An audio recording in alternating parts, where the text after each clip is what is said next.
Hello again, lovely to see you. Are you ready for the next chapter?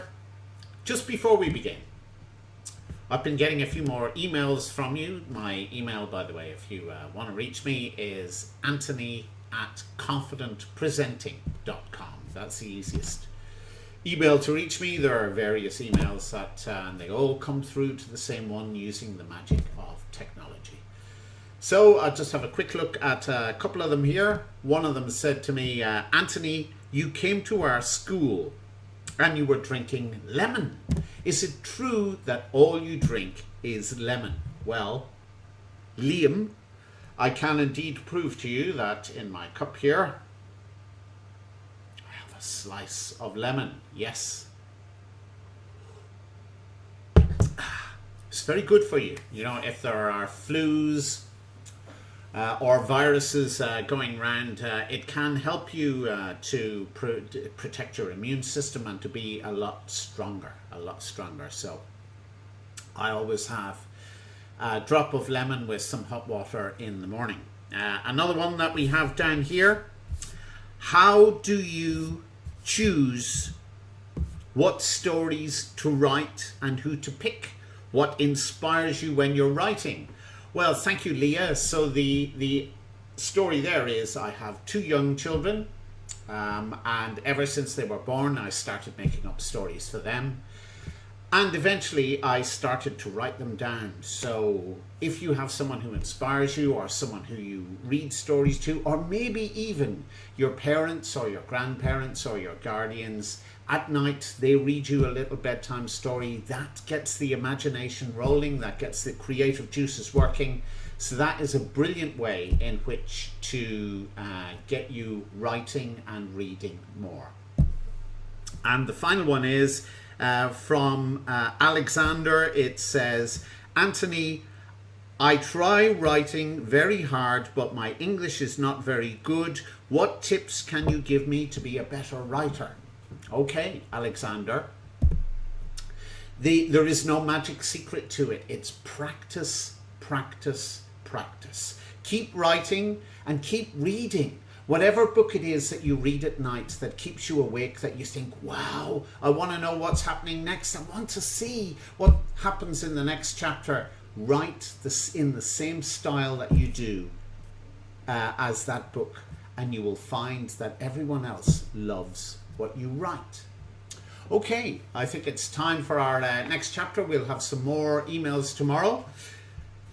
You may remember at the end of the last chapter, Maria had finally got to talk to Fester on the phone, and he seemed like a very wise man. He knew what she had been saying about his business card. So this is chapter 6. The funeral procession started on Sunday morning at 11 a.m. outside Lyons's removal home in the centre of Tarbert. Maria and her father walked in front, Deirdre Brown and her relatives directly behind. Following the family was the hearse, and then the people of the village on foot and in cars. Maria and her father walked slowly past the old police station, closed by government cutbacks, and turned past the statue of the Virgin Mary into the main square. Villagers stood with their heads bowed, hats off. Many made the sign of the cross as the hearse drove by and then joined the procession at the back. The bleak church loomed into view with its imposing graveyard opposite the bungalow where Maria lived. Behind her, Maria could hear Deirdre Brown moaning. I couldn't find any of his money. I don't know what the old git did with it, she complained to her aunt. I've turned the house upside down. It's almost as if it disappeared into thin air, she said. And although Maria was pleased, she dare not even muster a flicker of a smile. Of course, we know where the money is. The coffin was carried into the dark, unwelcoming church. Maria had always felt uneasy inside, and the statue of Padre Pio glared at her angrily from one of the many alcoves. Dad, I'm feeling a little lightheaded. I'm going to get some air. Her father nodded as Maria blessed herself, opened the door and stepped outside. She acknowledged the last of the villagers who were hurrying inside and made her way round to the back of the church where Helen and Vinny were waiting. Wow, what a cool bike, Maria said when she saw Helen's shiny new bicycle. 21 gears too, which will take you to the top of any mountain dirt track. Where did you get it? My dad got it for me. It was a lovely surprise. I came downstairs and there it was, all wrapped up for me. Dad says presents aren't just for Christmas or birthdays. If you love someone, you can surprise them with a present anytime you like. Oh. Vinny, you'll have to buy me a motorbike next year for my birthday with all that money you have sloshing around, Maria said. A nice blue one with a built-in sat-nav will do the trick. And you can buy me a car, Helen joked. One of those fancy Audis would be lovely. You do think of me as more than a bank, don't you? Vinny frowned. Maria saw the expression on her friend's face and came straight over to him. We're only pulling your leg. It's your friendship, not your money, we value, you dodo. We would be friends even if you were as poor as a church mouse, Helen added, and Vinny smiled, seemingly reassured. Maria, your trainers are in the bag along with the envelope with the cash, Vinny said, and your bike is over there against the wall. I saw Maureen from the animal sanctuary go inside the church earlier, so we're clear to go. Will there be any security cameras at the sanctuary? Helen asked. Not a chance, Vinny replied. Who'd want to break into an animal sanctuary?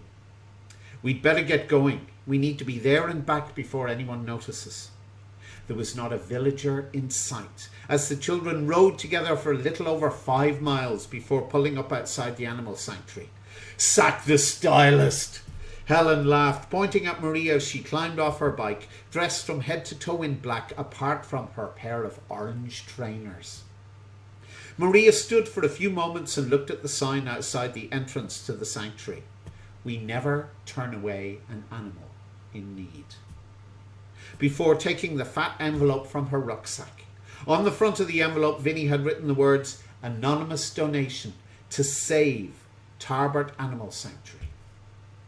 The sanctuary was a working farm with ducks, chickens and geese mingling happily with abandoned dogs, cats and horses. As Maria approached the front door, the wind seemed to whip up as if it were murmuring to her disapprovingly. There's no turning back now, Maria said steelily as she popped the envelope inside the letterbox. The return journey was back uphill and the wind was much stronger. There's a storm coming, Helen said, and she pointed to the dark clouds overhead, which were fast approaching. The children dropped their bikes at Maria's house and arrived back at the church just as the heavens opened and the rain started to teem down. As the coffin was carried out towards the graveyard, Maria's father put his hand on his daughter's shoulder. Feeling any better? I feel much better, Dad. Much, much better. Vinny was an only child living in a modern 5-bedroom, 2-story house his dad had built on the outskirts of Tarbert. Helen and Maria followed him up the windy spiral staircase to his bedroom. He picked up some books on science and beginner Japanese, which were lying on his bedroom floor, put them on the desk and invited Helen and Maria to sit on his sumptuous leather recliner sofa in his bedroom. I could get used to this, Helen said, stretching her hands out. Living in a lap of luxury. Vinny snorted. Money's not everything it's cracked up to be, he protested. I would swap my life with either of yours in a heartbeat. The next 10 years are planned out for me, down to the very last detail. But do I get to have a say? What if I want to do something different? Maria looked at Helen knowingly.